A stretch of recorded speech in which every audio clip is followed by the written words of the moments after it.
If you've had a loss, a loved one, a relationship, a dream, you're not going to be able to go on just sort of moving straight ahead and improving your life in every way that would be shown on TV, you know, as a dramatic example of happy living.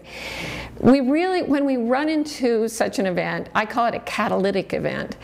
It's a bit like a caterpillar getting the trigger that says it's time to become a butterfly. And the first thing that caterpillars do after they make their cocoons is not to start sprouting wings and antennae. It is to dissolve. They actually dissolve into what looks like a liquid. If you cut the cocoon open, it just spills out. There's nothing that looks like a living organism. And after a severe loss, a job, a loved one, we feel ourselves dissolving.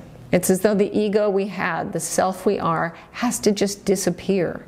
And I call this the stage of death and rebirth.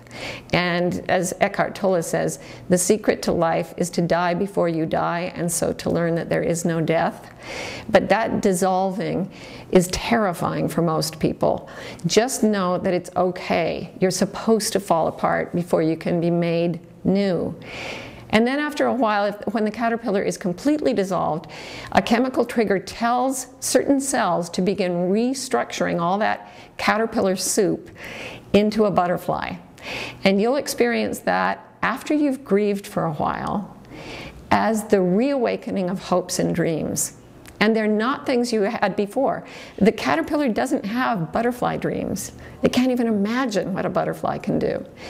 But you will find, after you've gone through the grieving and dissolving, that new things start to appeal to you. And you need to really pay attention to your heart and follow those things. And I call this dreaming and scheming. You'll first have dreams, then you'll start to make them into actual schemes.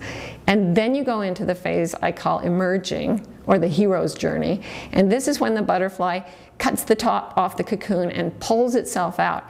And this is hard. It's not an easy emerging. The butterfly struggles, it's vulnerable, it can't fly. But if you cut the cocoon to try to help it out, the butterfly will die. And the harder it struggles, the longer it lives. So building the new life in this new way after a loss is hard at first, but that's okay. That's part of the process. And then after a while, you get to the place where you've sort of mastered this new state of being.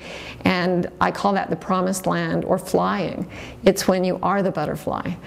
And you can just take wing in a way you could never even imagine when you were a caterpillar.